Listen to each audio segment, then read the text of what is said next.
On October 23, 1896, Sigmund Freud's father died in Vienna.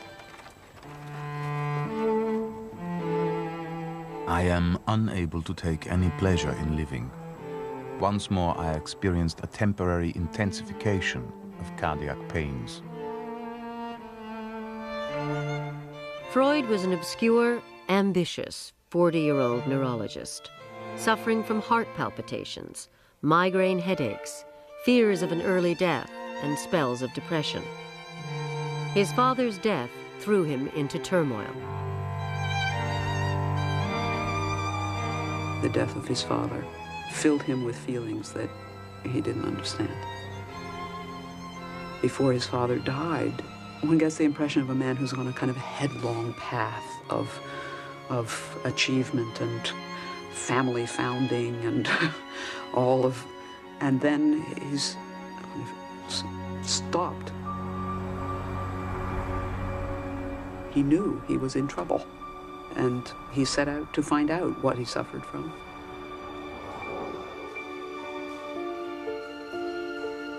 The night of his father's funeral, Freud had a dream.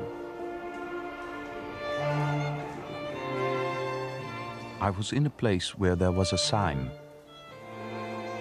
You are requested to close the eyes.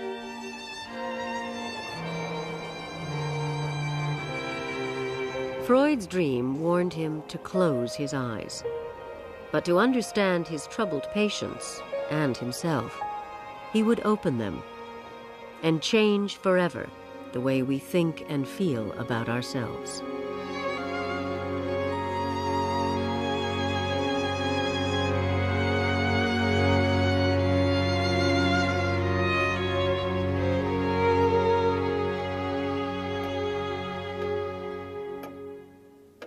In the months following his father's death, Freud's confusion deepened. 6 days a week, he analyzed his patients, many of them suffering from hysteria, a debilitating disorder with no physical cause. Increasingly, their problems resonated with his own. Freud began to suspect that he too was neurotic, suffering from what he described as a little case of hysteria. In the spring of 1897, he wrote his friend Fliess about a new patient, a young woman with hysterical symptoms. It turned out that her supposedly otherwise noble and respectable father regularly took her to bed when she was 8 to 12 years old and misused her. It was, Freud wrote, fresh confirmation that the prime cause of hysteria was the sexual abuse of an innocent child by an adult, most often a father. But his theory had alarming implications. If he himself suffered from a form of hysteria, and if hysteria was caused by an abusive father, then Freud was forced to draw a distressing conclusion. He began to imagine that his own father might have abused him. 3 months after Jacob's death, he wrote Fliess, Unfortunately, my own father was one of these perverts and is responsible for the hysteria of my brother and those of several younger sisters.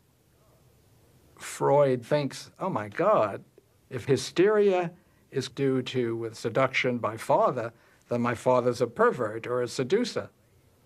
It's like spitting on his father's grave. If his theory worked, his father would suddenly become some sort of a, sexual monster.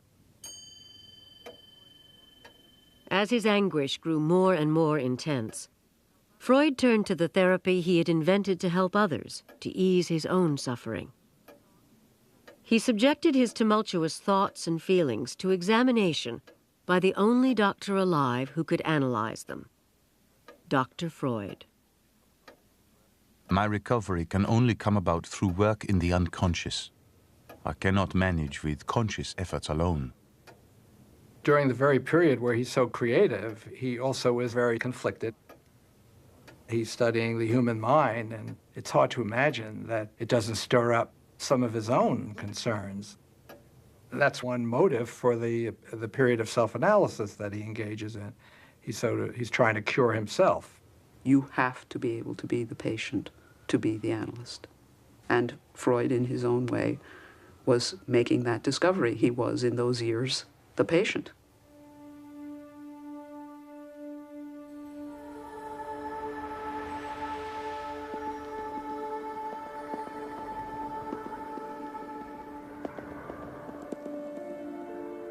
Things are bubbling in me. I have felt impelled to start working on dreams, where I feel most certain. Freud was inventing a new theory of mental life, bit by bit, layer upon layer. As he analyzed himself in solitude, searching for ways to explore the hidden recesses of his mind, he turned to dreams to help him. Dreams, he would one day say, are the royal road to the unconscious. Freud began recording dreams without exactly knowing why by 1892. He happens to be a good dreamer. He dreams a lot and he remembers a lot and he writes them down. And as he reads them and reads them, he begins to, well, interpret them. Freud believed that he had discovered the secret force common to every dream. Dreams, he said, were wishes longing to be gratified.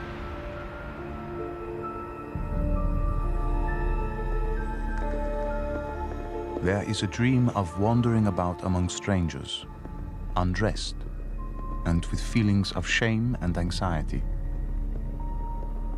Oddly enough, the bystanders don't seem to notice, for which we have to thank wish fulfillment. Freud had a theory that dreams are wishes which have been repressed. The mind is very intent on not letting itself know certain disgusting, mean, unpleasant, self-centered things, whatever, which are in all of our minds and which we hold back. The dream is a way of revealing some of this if you know how to do it. Freud states that the motive force for every dream, even when it appears to be not the case, is always an unacceptable, infantile wish. In sleep, all those forbidden wishes, ideas, fantasies, desires are much more likely to emerge into consciousness, not waking consciousness, but sleeping consciousness. But even there, they don't emerge freely, and even there they're disguised. And that's why the dreams have to be interpreted.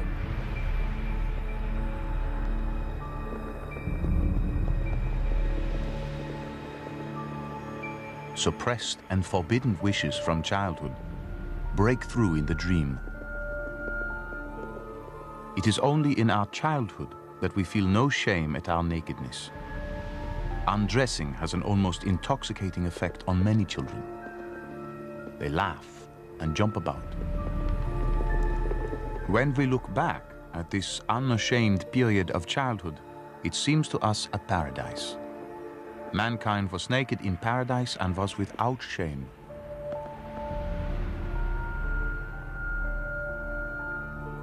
But we can regain this paradise every night in our dreams. Thus, dreams of being naked are dreams of exhibiting.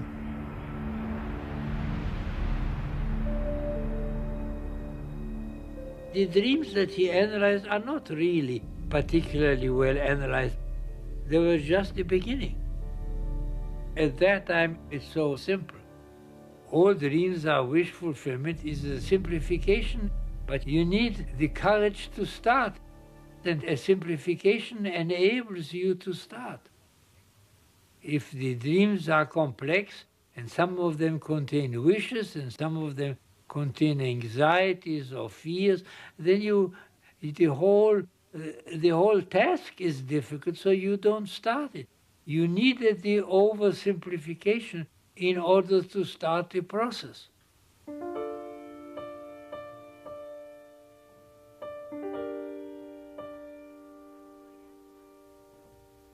As Freud analyzed himself, he was often perplexed.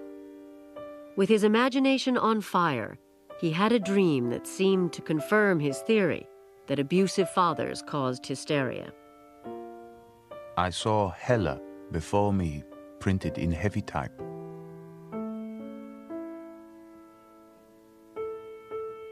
He had dreamed, he wrote Fliess, of having overly affectionate feelings for a young girl named Hella.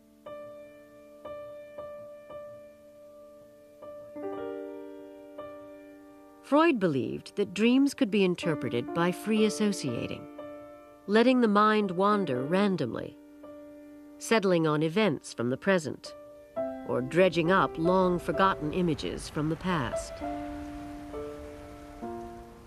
You really can't interpret a dream unless you have the dreamer's personal associations to the dream. You can't just take a handbook and read the dream and say, ah, this means that and that means that, because the same content, given different associations by different patients, could have different meanings.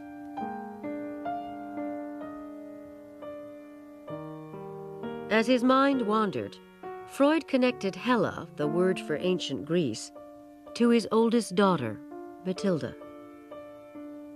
Matilda may have been called Hella because she is enthralled by the mythology of ancient Hellas and regards all Hellenes as heroes. Freud turned to his theory that dreams were secret wishes and came up with an interpretation. His overly affectionate feelings for Matilda were so intense that he was capable of abusing his own child, just as he assumed the fathers of some of his patients had abused their children. The dream shows a fulfillment of my wish to pin down the father as the originator of neuroses and put an end to my persistent doubts.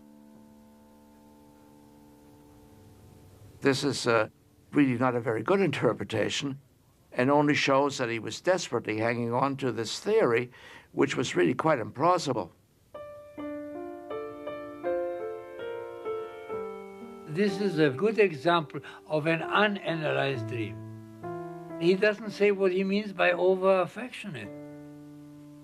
Does he mean sexual? See, an analyst would have said to him, no, so what do you make of it?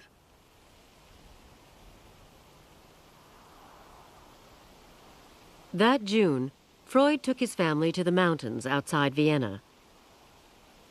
They picked flowers and hunted mushrooms, as was their custom. But he remained haunted by the problem of hysteria. He was having, he wrote, grave doubts about his theory, leaving him in a state of fathomless and bottomless laziness, intellectual stagnation.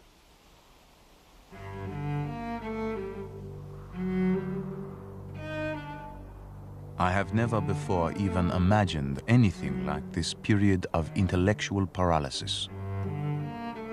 I have been through some kind of neurotic experience, curious states, twilight thoughts, veiled doubts. The chief patient I am preoccupied with is myself, my little hysteria. The analysis is more difficult than any other. Something from the deepest depth of my own neuroses sets itself against any advance in understanding neuroses.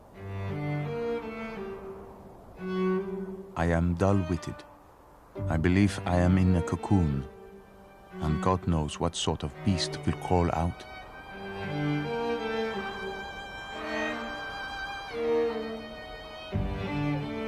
Then, on September 21st, 1897, Freud wrote Fliess an astonishing letter. The theory he had been evolving over the last 5 years, he now believed, was wrong. I will confide in you at once the great secret that has been slowly dawning on me in the last few months. I no longer believe in my theory of the neuroses. He had a very simple theory that every hysteric had suffered from some kind of early sexual trauma. But as he worked further with this, he began to question whether there were other causes to hysteria, particularly as he discovered he wasn't able to cure his hysterics. It wasn't working out according to theory. Freud concluded that most of his neurotic patients had not been abused, and that his suspicions about his father were wrong, that Jacob never abused him, his brother, or sisters. Now I have no idea where I stand.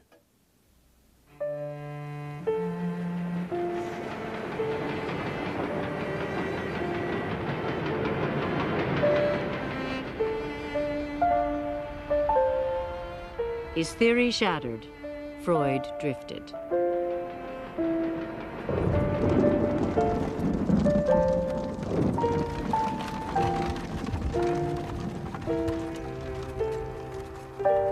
The expectation of eternal fame was so beautiful. Certain wealth, travels, and lifting the children above the severe worries that robbed me of my youth. Everything depended upon whether or not hysteria would come out right.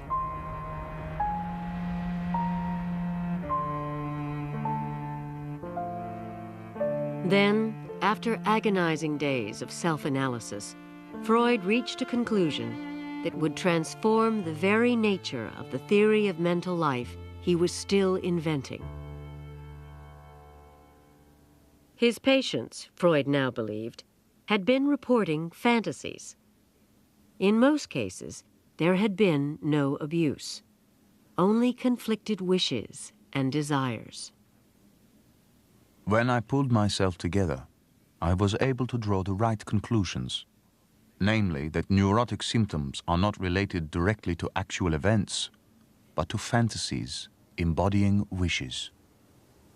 Freud takes the emphasis off the experiences that a person has in the world and puts them on the intrapsychic life, what happens in a person's inner world. We've moved from the notion of an external trauma to an inner wish and desire that's unacceptable to the person. That's now the trauma. That's a major shift. This liberated Freud, as it were, to appreciate the power of fantasy, the extraordinary complexity, the meaning of dreams, the richness of interpsychic life.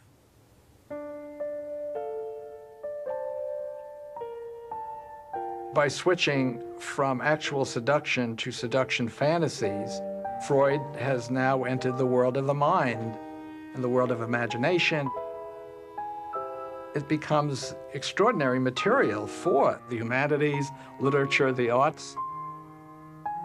We're now into the area of self-deception, truth, confronting oneself, conflict, and that's the birth of psychoanalysis.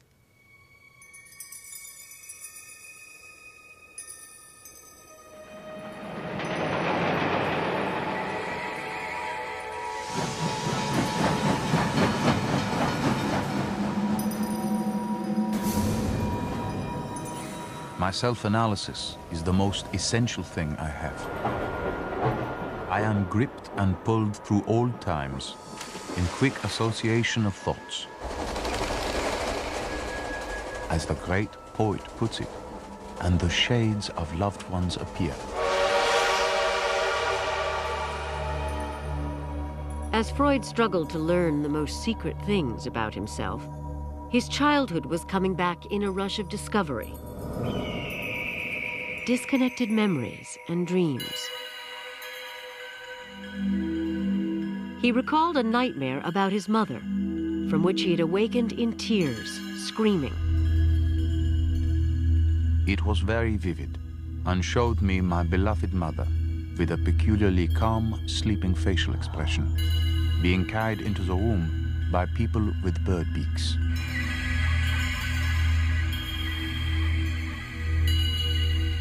Freud carried the dream all his life.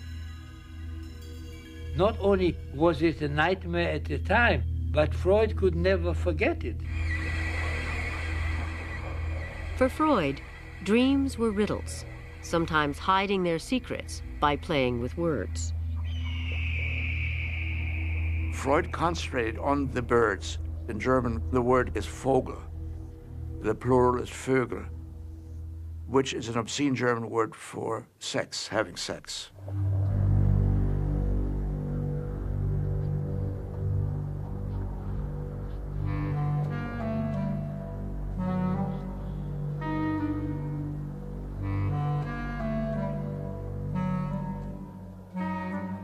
I awoke in anxiety, which did not end until I woke my parents up.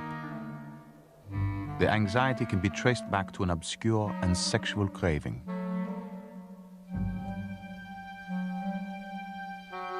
Freud found the explanation of his sexual craving in a wish. He lusted for his mother in violation of a taboo against incest common to every religion and culture.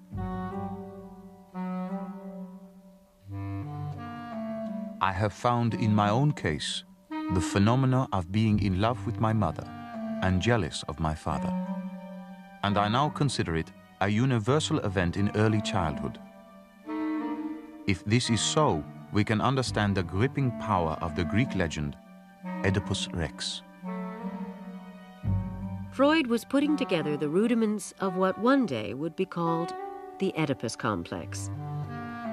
The Oedipus complex would become another cornerstone of his thinking, critical, he believed, to the formation of character and personality in everyone. Freud is saying that all children have these incestuous and rivalrous feelings. It is an inevitable and universal aspect of a boy's development across all people within a culture and across all cultures. I mean, that's quite an extraordinary claim. This is a good example of something that is characteristic of Freud, namely universalizing his own personal experiences, which would make a careful scientist go crazy, but it also paradoxically reflects Freud's desire to develop a universal theory of human nature. That is, there is a scientific impulse behind it. He's not interested in accounting for an individual case. He's interested in a theory of the mind and the nature of human nature. So this universalizing is paradoxically both scientifically reckless and scientifically inspired.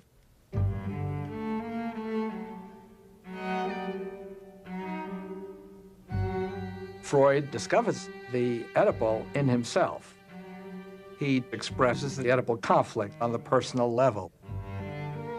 It seems clear that this comes out of his own experience of being adored and worshipped by his mother. I have found that people who know that they are preferred or favored by their mothers give evidence in their lives of a peculiar self-reliance and an unshakable optimism, which often bring actual success to their possessors.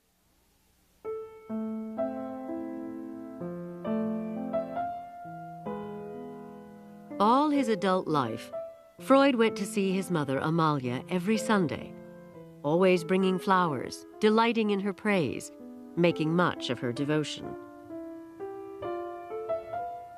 He always emphasized that she was a very beautiful woman, very vivacious and attractive. He was close to her. She was certainly close to him. She was very strong. We know from comments by other relatives that she was domineering and dictatorial. I think he was a little afraid of her.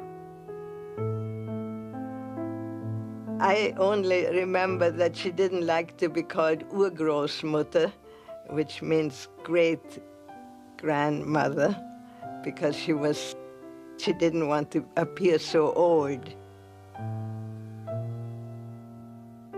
If a man has been his mother's undisputed darling, he retains throughout life triumphant feelings. This is altogether the most perfect, the most free from ambivalence of all human relationships.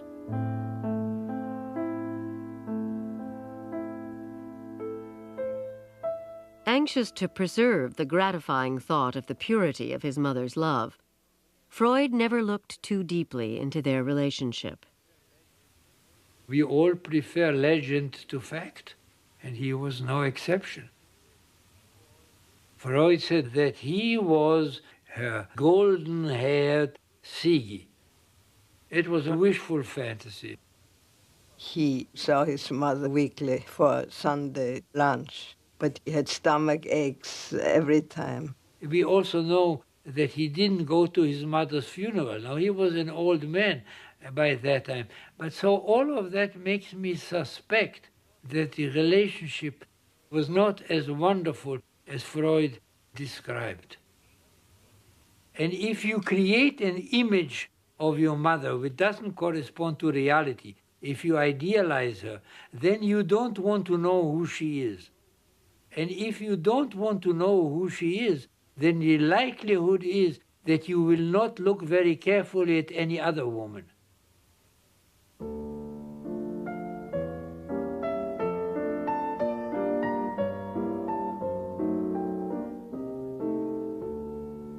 Freud would later say that women were largely a dark continent. What does woman want, he asked. He never found a satisfactory answer. Freud's views of women are totally mired in a culture in which there were enormous prejudices about the capacities of women. He saw women as ultimately restricted by their biology. It led him to focus on inherent limitations in women. He saw their role in childbearing, which demanded so much time and attention. He saw women's sexual development as an aborted development based on discovering that they didn't have penises, and therefore they were thrown off course for the rest of life. His understanding of women was notoriously inadequate. But he did make great steps beyond what was understood about women when he came on the scene. It was very unusual in Freud's time even to acknowledge that women had sexual desire, much less to say that the repression of their sexual desire could make them hysterical.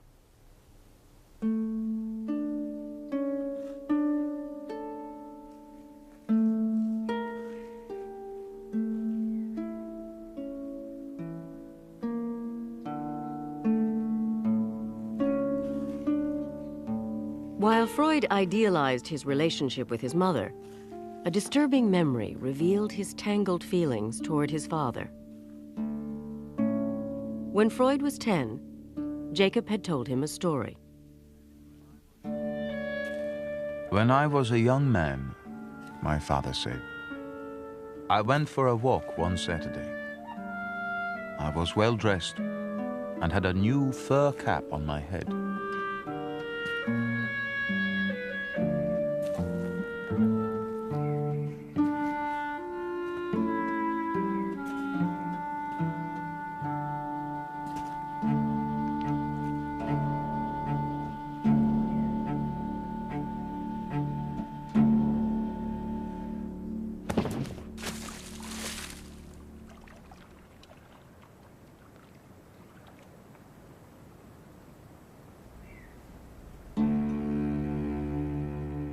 A Christian came up to me and with a single blow knocked off my cap into the mud and shouted, "Jew!" "And what did you do?" I asked.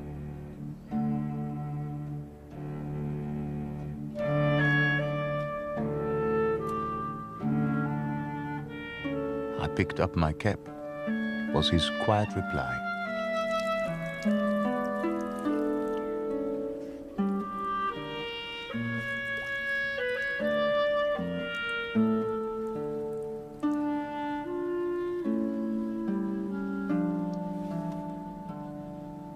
This was a major disappointment for Freud.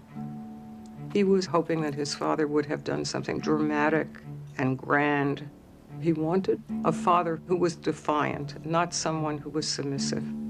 It was a perfectly good adjustment on Freud's father's part, but it was not calculated to make the son feel that his father is a heroic figure. He lost his respect for his father.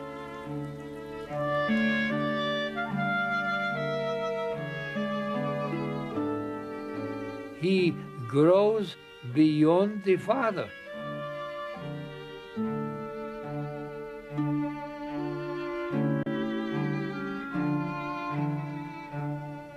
He's a little boy who was, in his own understanding, the apple of his mother's eye, and his father was his rival. And he won. That can be as difficult as losing. To triumph over your father can induce a great feeling of guilt, particularly when they die. If you, for example, wanted them to.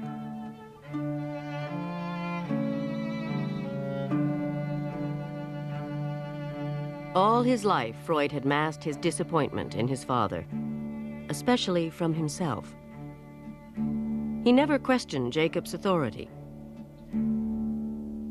or blamed him for the unexpected calamity that cast a shadow over his childhood.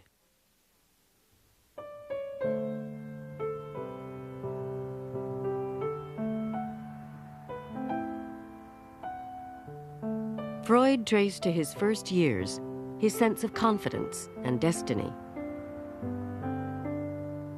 His earliest memories were of a simple provincial town 150 miles north of Vienna, where he was born in a rented room over a blacksmith shop.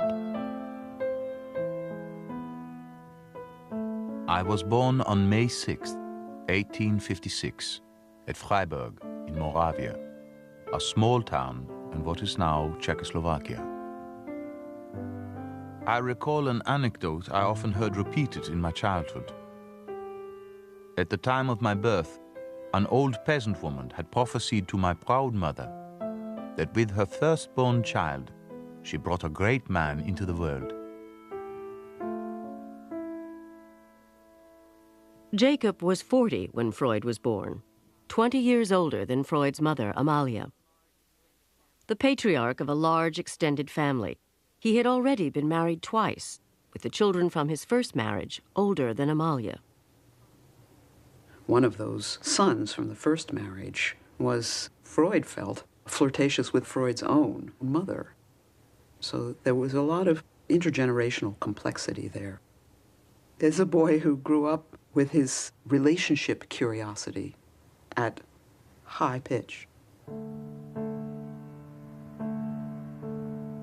Playing happily in the fields beyond his village, surrounded by an adoring family, Freud fondly recollected his early years. Of one thing I am certain. Deep within me, covered over, there still lives that happy child from Freiburg, the firstborn son of a youthful mother who had received the first indelible impressions from this air, from this soil.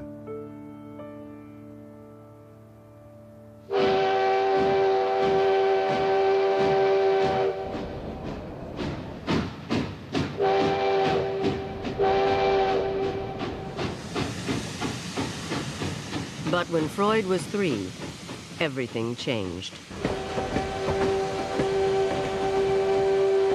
In 1859, Freud left Freiburg forever. Jacob's business had failed.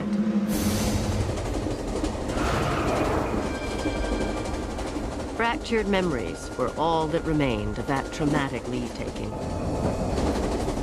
The gas lamps at the train station, which reminded him of souls burning in hell.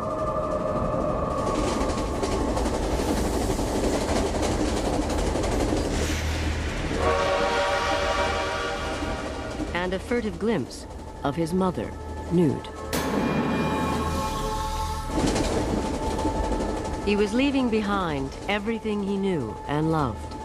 His aunts, uncles, nephews, playmates, all gone. For the rest of his life, Freud was haunted by the sense of something irretrievably lost. I have never got over the longing for my home.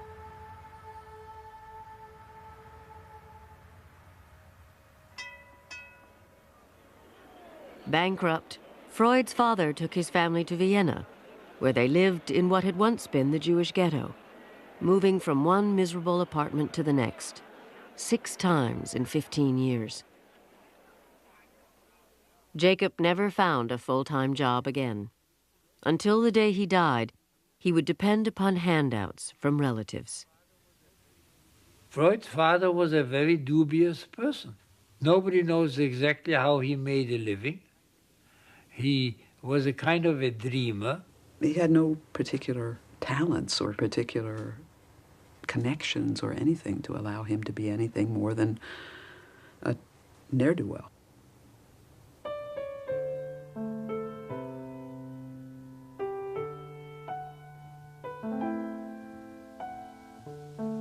My grandfather grew up in extreme poverty. The family was all the time worried about money. That pervaded the atmosphere.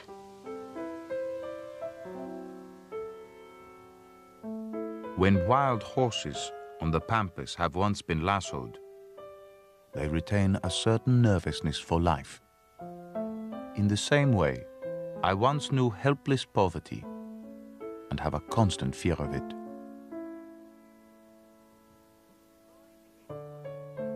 Freud became the focus of his parents' most extravagant hopes. A brilliant student, he finished at the top of his gymnasium class 6 out of 8 years. 5 sisters and a brother were born by the time he was 10. But in the growing family constellation, the firstborn son remained the brightest star. When he complained that his sister's piano playing interfered with his concentration, his mother stopped the piano lessons. As Freud grew to manhood, he rarely indulged in the pleasures of Viennese society.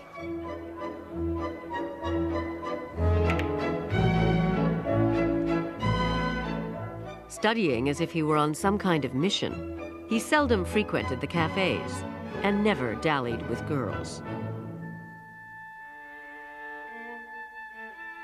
Vienna was changing all around him. By the time Freud was 41, married and a father of 6, the Austrian capital was filled with an intoxicating air of cultural ferment.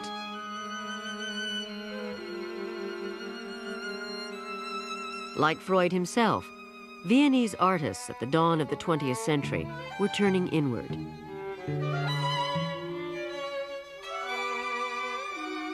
Penetrating beneath the surface of consciousness to reveal buried layers of tumultuous feelings.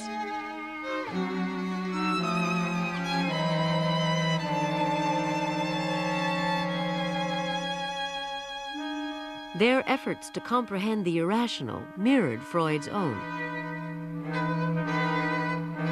But Freud never showed any interest. He was not really at home with the artists of his generation. I think he felt that they were a little strange.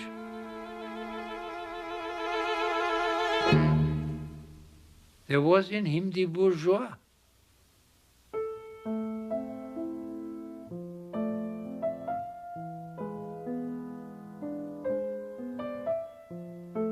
Freud was a man of old-fashioned tastes. His home was crowded with embroidered tablecloths, oriental rugs, plush chairs, and family photographs. He disliked telephones and bicycles and never used a typewriter. He thrived in an atmosphere of solidity and order, as if he needed a firm foundation to explore the shifting, timeless world of the unconscious. He was very conventional in his lifestyle. It was a very organized home. The meals were exactly on the hour. He had his mealtime, and the household was built around his schedule. There was nothing casual in that family. Nothing was ever casual. It was all quite formal. It was a formal society. Every Sunday, the family assembled in the Freud household, including myself. He would come out at 12 o'clock, and his physical contact was, you did like this. You put your two fingers and you squeeze the child's cheeks, which was a sign of affection. You did not hug or anything like that. You did this. After 11 years, Freud's marriage had become largely a matter of habit. Freud and Martha were drifting apart, their sexual life, Freud admitted to a friend, sadly waning. They shared a devotion to the children, but Martha, burdened by domestic duties, had little interest in her husband's work. As far as psychoanalysis was concerned, his daughter wrote, my mother never cooperated. My mother believed in my father, not psychoanalysis. She thought psychoanalysis was rather a dirty occupation, dealing with all kinds of awful things. He wrote these strange books. I don't even think she ever read them.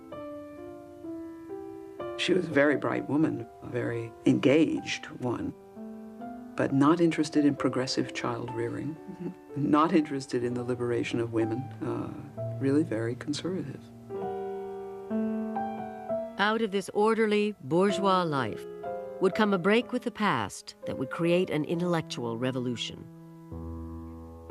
Freud would pour everything he had learned into a book that would signal a shift in the way men and women imagined their inner lives. He would call his book The Interpretation of Dreams.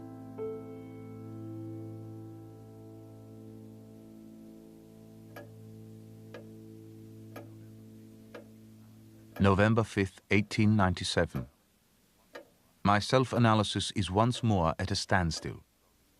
Or rather, it slowly trickles on without my understanding anything of the course it takes. November 10th. I shall force myself to write the dream book to come out of it.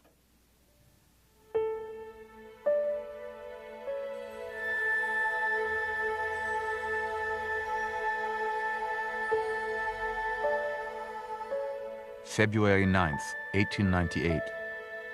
I am deep in the dream book, am writing it fluently, and enjoy the thoughts of the head shaking that will come over the book's indiscretions.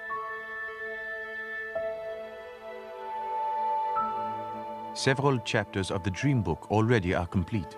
It is turning out nicely. The Philistines will rejoice at being able to say that with this I have put myself beyond the pale. I have finished a whole section of the dream book. Comments on Oedipus Rex and possibly Hamlet will find their place. I'm curious about what else will occur to me. I must read up on the Oedipus legend.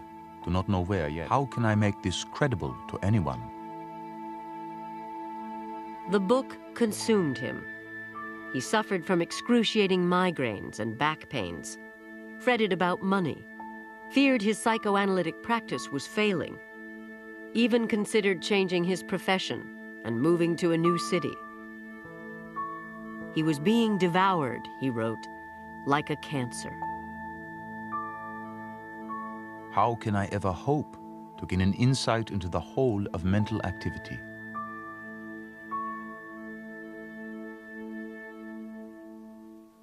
As Freud explored the unknown, he grew more and more dependent on his friend Wilhelm Fliess, the only person whom he dared entrust with the manuscript. You shall not refuse me the duties of the first audience and the supreme judge. I shall change whatever you want and gratefully accept contributions. I cannot write entirely without an audience, but do not at all mind writing only for you.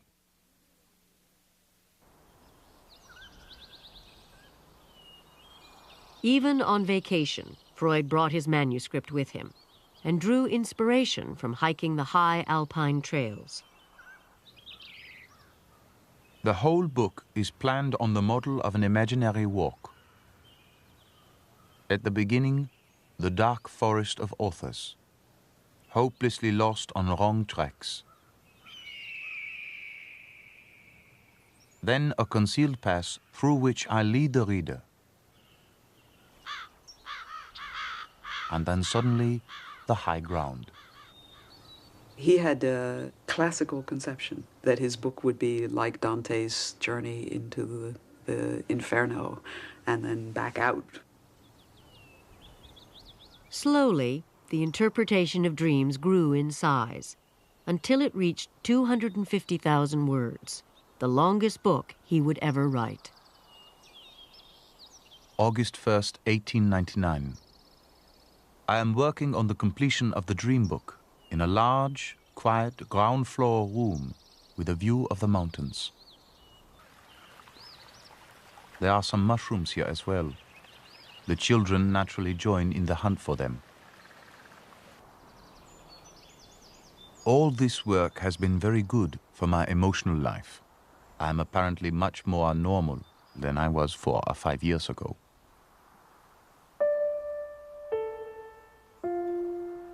At the end of August 1899, after 3 years, Freud finished his book in a farmhouse in Berchtesgaden, high in the German Alps, looking out on what would one day be the site of the vacation home of Adolf Hitler.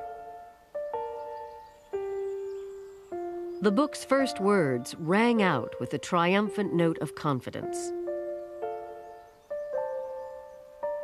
In the pages that follow, I shall bring forward proof that there is a psychological technique which makes it possible to interpret dreams,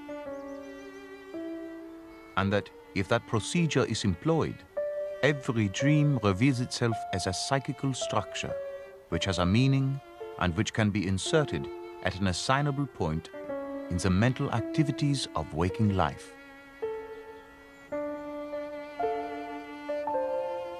It's his first general philosophical, psychological statement about how the mind works.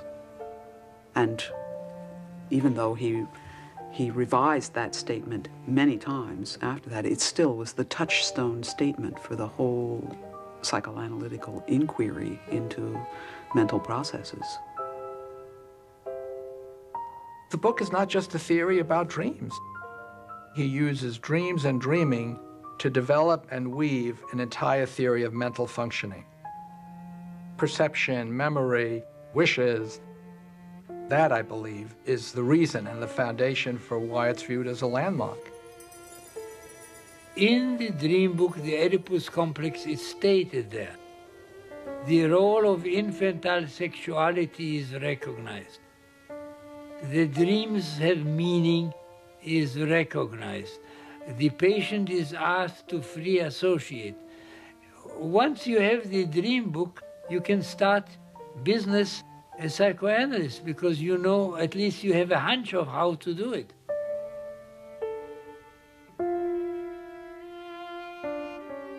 The interpretation of dreams contains the most valuable of all the discoveries it has been my good fortune to make.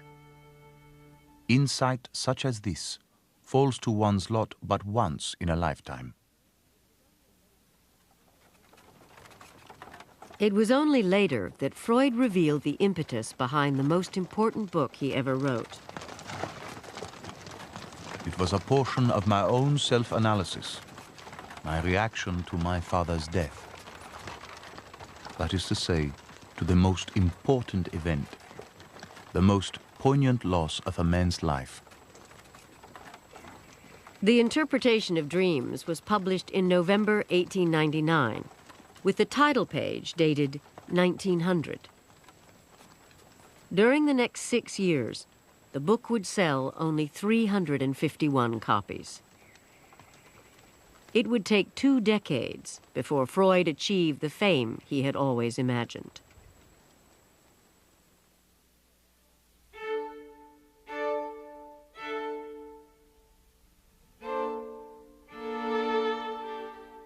In the years that followed, while he elaborated and refined his theories, Freud created a movement, beginning with a small cadre of men who helped spread his ideas around the world. He put the unconscious on the map. He put it on the cultural, folksy map. everyone loved it because things that were puzzling to people before that suddenly made sense. And we all want to make sense out of our crazy behavior. As his fame grew, his name became a household word. His theories, the chat of cocktail parties, and the popular press. Confusion and even apprehension surrounded the bearded Dr. Freud, who supposedly found in sex the meaning of life. "I'm not famous," Freud said. "I'm notorious." He has things to say which are extremely subversive. He was a bourgeois who made bombs in his living room. From analyzing his patients, Freud took to analyzing the world itself, elaborating a troubling view of the human condition. He once said, "I bring them the plague." Now that may be an exaggeration, but he certainly did not make life easier for people. He said, "When you think of me, think of Rembrandt, a little light and a great deal of darkness." In 1933, the Nazis came to power and burned his books, alongside those of Thomas Mann, Bertolt Brecht, and Albert Einstein.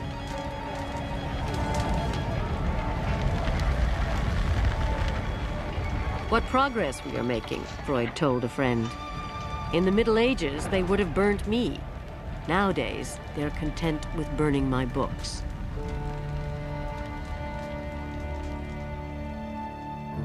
Five years later, Freud fled to England.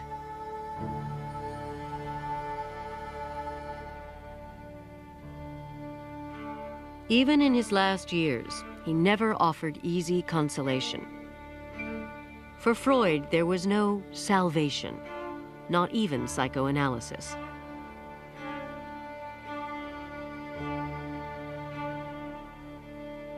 He offered instead a way to probe the darkness with the light of reason, and two principles to live by: work and love.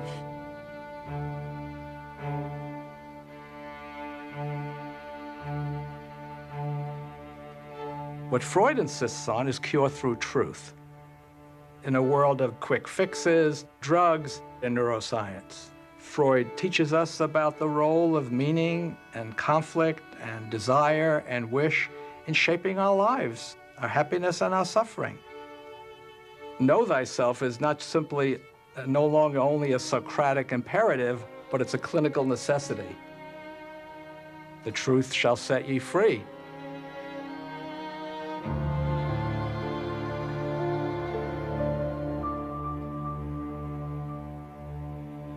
By the time of his death from mouth cancer in 1939, Freud's ideas had become part of the fabric of 20th century life. But all of them lay implicit in the discoveries he made before 1900.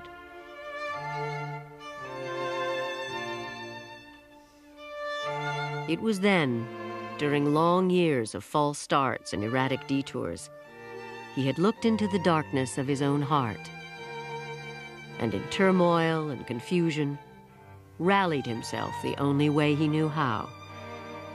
He trusted to his own unconscious.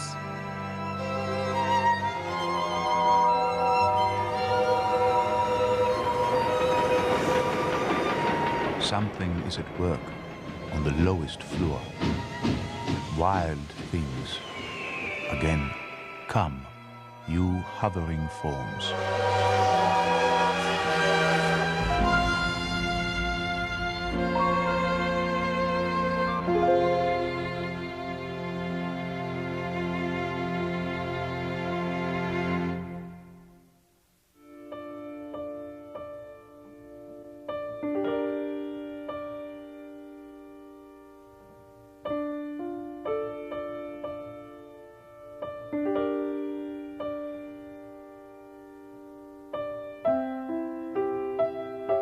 Visit PBS online to learn more about Freud, read his essays and letters, or take a virtual tour of his legendary office. It's all online at pbs.org. Young Dr. Freud is available on videocassette from PBS Home Video by calling 1-800-PLAY-PBS.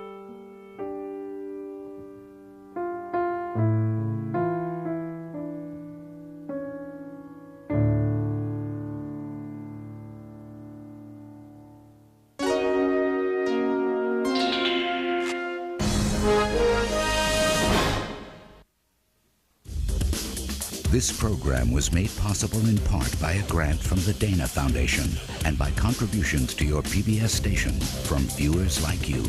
Thank you. We are PBS.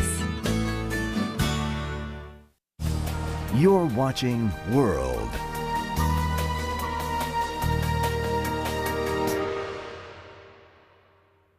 Stay tuned for more great programming on World.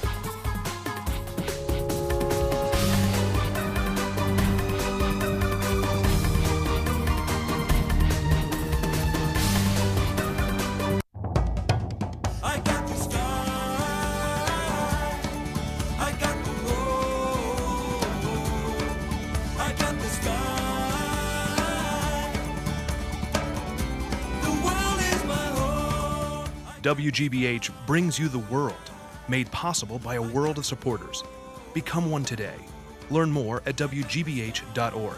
Thank you.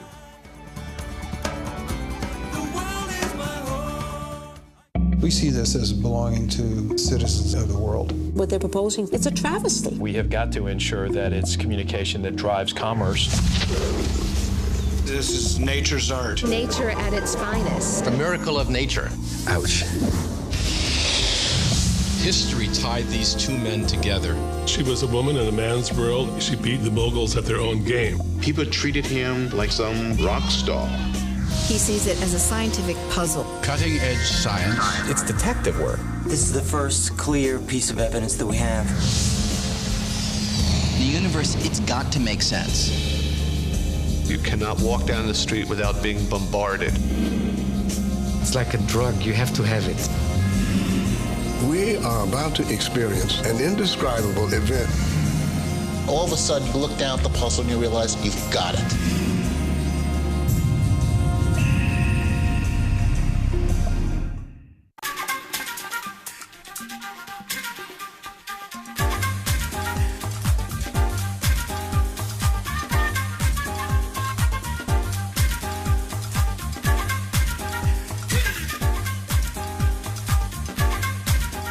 Find out more about our vehicle donation program by calling or visiting our website.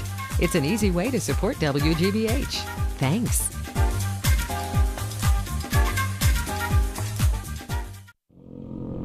There are disasters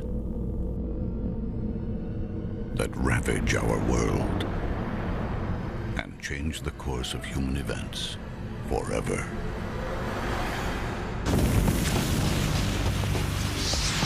Join the search for answers as science tries to solve the world's darkest mysteries. Uncover secrets of the dead. Stay tuned for more great programming on World.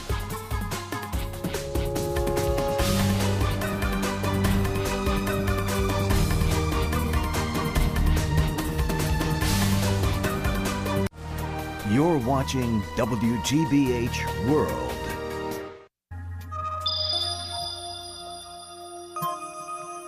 Welcome to the future. PBS Digital.